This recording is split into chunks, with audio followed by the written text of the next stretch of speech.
Իրականացնում ենք այն, ինչի մասին հայտարարել ենք, մենք ուզում ենք, որ ապահովագրական համակարգը գործի, բայց արդյունավետ գործի,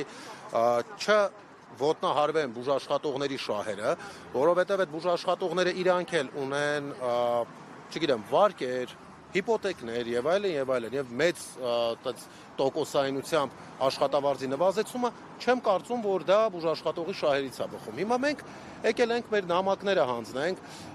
բոլոր խմբակցություններին եւ ազգային ժողովի նախագահին, որպեսզի իրականացնեն խորհրդարանական լսումներ։ Մեր պահանջը դա է, որպեսզի փոխեն վճարման կարգը, նվազագույն շեմը փոփոխեն, բուժաշխատողի վարձատրման մեխանիզմը վերահաշվարկեն եւ թող աշխատի ապահովագրական համակարգը։ Դա իրոք հարց է լուծելու մեր երկրի բնակիչների համար եւ ուղղակի այդ հարցը պետքա լուծվի պետության կողմից, ոչ թե բուժաշխատողների հաշվին։ Պետք չի մի, այսպես ասած, շերտը բնակչության տուժի մյուս շերտի խաթր։ Մենք խոսում ենք սոցիալական արդարությունից, բայց բուժաշխատողների նկատմամբ սոցիալական արդարություն ոնց որ թե չի կիրառվում։ Գրիգորյան, բժիշկները նշում են, որ անգամ եղել են դեպքեր 19,000 դրամ աշխատավարձ են ստացել։ Ինչ կասեք այս մասով, ինչու է այսքան իջել իրենց աշխատավարձերը։ Իջելա, որովհետև հաշվարկն է այդպիսին, իջելա, որովհետև այդպես են որոշել։ Մարդիկ, ովքեր որ պացիենտի հետ չեն շփվում, մարդիկ, ովքեր որ այդ տիտանական աշխատանքը չեն կատարում, մարդիկ, ովքեր որ կյանքեր չեն փրկում, որոշել են, որ բուժաշխատողի աշխատավարձը պետք է այդպես հաշվարկվի, այդքան լինի։ Բուժաշխատողներն էլ բողոքում են ու արդարացի են բողոքում, որովհետև 19,000 աշխատավարձով այսքան լրագրողներ, օպերատորներ, պատգամավորներ, այդքան մարդ կա, ով 19,000 աշխատավարձով կաշխատի։ Կաշխատեք դուք։ Իհարկե ոչ։ Եղել են դեպք 23,000, եղել է դեպք 50,000, բայց դա աբսուրդ է։ Երևանում։ Տեսեք, հաշվարկները այնպես է արված, որ դեռևս պարզ չի, դա ամբողջական աշխատավարձն է, ոչ ամբողջական աշխատավարձն է, բայց փորձը ցույց է տալիս մի բան։ Օրինակ, զուգահեռ անցկացնենք, երբ որ տաքսու վարորդները դուրս եկան բողոքի ցույց արեցին, նախարարը միանգամից ասաց, որ պատրաստ են իրենց բոլորին ապահովագրեն։ Հիմա արդյոք անպայման է բժիշկները դուրս գան նման ցույցի, որ բուժաշխատողի աշխատավարձը բարձրացվի։ Ամոթ է դա։ Ախր ամոթ է։ Իրականում հիշում եմ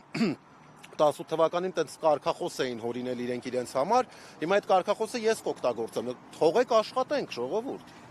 Թողեք արժանավայել աշխատենք։ Մենք պահանջը ի՞նչն է։ Դուք ինչքան աշխատավարձ եք ստացել սամից։ Ես ապահովագրական փաթեթներով պացիենտներին չեմ սպասարկում եւ տեղեկացրել եմ դրա մասին համ տնօրինությանը, համ այսպես իմ բաժանմունքի ղեկավարին։ Ես վճարովի ծառայություն եմ իրականացնում, եթե պացիենտը ցանկանում է, որ ես վիրահատեմ, ես բուժեմ, ապա պետք է վճարում կատարի, որովհետեւ ես անձամբ չեմ իրականացնում դա։ Բժիշկները կարող են հրաժարվել։ Այո, բժիշկները կարող են իրենց համար որոշել, որ չեն ուզում դա անեն։ Պարոն Գրիգորյան, ըստ էության այս համակները հիմա փոխանցելով առաջին նպատակը հանրային լսումներ անցկացնել եւ արդեն օրենքի նախագծում ծրագրում փոփոխություններ իրականացվել այս պարտադիր։ Այո, մեկ անգամ եւս այո, պետք է լսումներ անցկացվեն, որպեսզի բուժաշխատողները իրենց անհանգստացնող հարցերը բարձրաձայնեն եւ հնարավորություն ստեղծվի, որ բուժաշխատողը արժանավայել աշխատի։ Եկեք օբյեկտիվ խոսենք։ Պոլիկլինիկա դուք մտել եք, մի հատ խնդրում եմ գնացեք պոլիկլինիկայի հերթերը տեսեք ու տեսեք, որ բուժաշխատողը կարող է ամբողջ այդ հերթը սպասարկել ու վերջում 19,000 դրամ ստանալ։ Ու այդ հերթը, որ դուք մտնեք տեսնեք, դա մեկ անգամյա հերթն է լինելու, բայց ամեն օր է այդպիսի հերթ։ Մարդիկ գնում են ինձ ձայնային հաղորդագրություններ են ուղարկում, որ մարդիկ գնում են, մտնում են բժշկի մոտ, ասում են ձրի է, գրի գնամ MRT անցնեմ, ձրի է, գրի գնամ ԿՏ անցնեմ։ Ախր չի կարելի, ոչ բնակչությունն է պատրաստ, որ այդ ամենը ցուցումով պետք է լինի։ Ոչ բուժաշխատողներն են պատրաստ, որ պետք է, այսպես ասած, համ պացիենտ բուժեն, համ պաշտպանվեն պացիենտներից։ Կարծում եք առողջապահության համակարգը ղեկավարող անձիկ այս խնդիրների մասին տեղյակ չեն եղել կամ չեն հաշվարկել, որ հնարավոր բացեր կարող են իրենց համակարգը ներդնելուց։ Ես կարծում եմ, որ կամ տեղյակ չեն եղել, ինչը շատ վատ է, որ տեղյակ չեն եղել, կամ միտումնավոր են արել եւ հիմա էլ շատ ուժեղ ռեպրեսիվ մեխանիզմ է աշխատում, որևէ հարց բարձրաձայնող բուժաշխատողներին աշխատանքից ազատելու, չգիտեմ, ճնշումներ իրականացնելու ուղղությամբ։ Գիտեք, մեր երկրում այնքան բան է, ոչ ճիշտ գործում, որ այս հարցի վերաբերյալ նույնիսկ այդ ռեպրեսիվ մեխանիզմը ակնկալելի էր, որ աշխատելու է։ Այնպես որ կարող ենք համարել, որ երկու տարբերակներից մեկն է, թող իրանք ընտրեն, կամ տեղյակ չեն եղել, սխալ հաշվարկ են կատարել, ինչն էլ մենք ուզում ենք օգնենք, որ ճիշտ հաշվարկի վերջո լինի, կամ տեղյակ են եղել եւ միտումնավոր դիտավորությունով բժիշկներին ճնշումների են ենթարկում, որպեսզի իրենց, այսպես ասած, նախագիծը, ծրագիրը, ակցիան, ոնց ուզում են թող անվանեն, իրականացնեն եւ ավարտին հասցնեն։ Հերթերի գոյացումը տրամաբանական չէ եւ ինչ լուծում եք առաջարկում այս խնդիրը լուծելու համար։ Հերթերի գոյացումը միանշանակ տրամաբանական է, որտեղ թողունակությունը հիվանդանոցի, պոլիկլինիկայի բնականաբար ինչ որ սահման ունի։ Չեն կարող բոլորին միշտ անընդհատ 24/7 ռեժիմով սպասարկել, բայց հերթերը պետք է լինեն գիտակցված եւ կանոնակարգված։ Օրինակ, առողջապահության նախարարը ասում էր, որ եթե անհետաձգելի է կվիրահատեն, բայց եթե կոնքի կոտրվածք է, կարող է ասեն, իր հարցազրույցներից մեկում ասել, կարող է ասեն տարեք 4 ամսից բերեք։ Կոնքի կոտրվածքով մարդիկ տրոմբոէմբոլիայից առաջի 10 օրում մահանում են, 4 ամսից ոնց այդ մարդուն բերեն։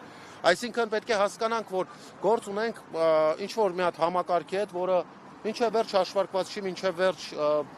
իրականացված չի, մինչև վերջ ներդրված չի։ Եվ եկեք փողզիջումների գնանք, եկեք բժիշկներին արժանավայել աշխատավարձը, դուք երաշխավորեք, որպես համակարգի ներդնողներ։ Բժիշկներն իրենց տեղում իրենց գործը անեն, հավատացած եղեք, ես որ այսօր այստեղ եմ, ես մանկուց չեմ երազել գալ ազգային ժողով նամակներ տալ եւ հարցազրույցներ տալ։ Ես դրա համար չեմ 10-ից ավել տարի կրթվել բժշկական ոլորտում, որ այս ամենը անել։ Ես եկել եմ, որպեսզի պացիենտը շահի վերջո, բուժաշխատողն է շահի, որտեղ բուժաշխատողին կոպեկներ վարձատրելով կորելու է առողջապահության, բուժօգնության որակը, ինչից տուժելու է պացիենտը։ Պարոն Գրիգորյան,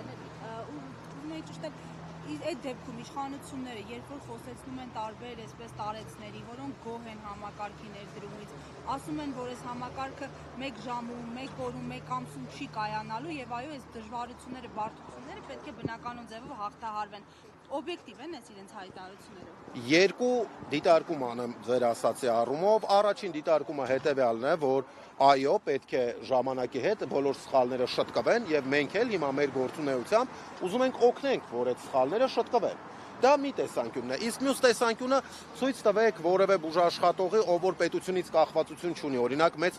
պետպատվերներ, ապահովագրական մեծ փաթեթների փոխհատուցում չի ստանում,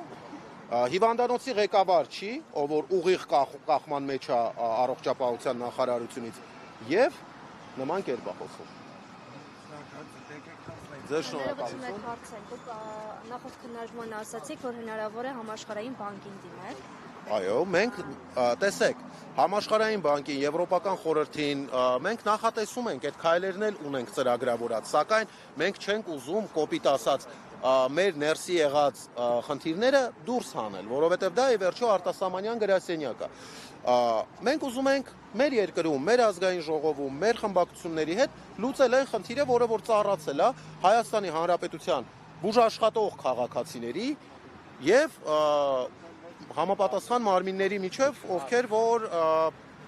համակարգ են ներդրել, որը որ այդքան էլ գործուն չի։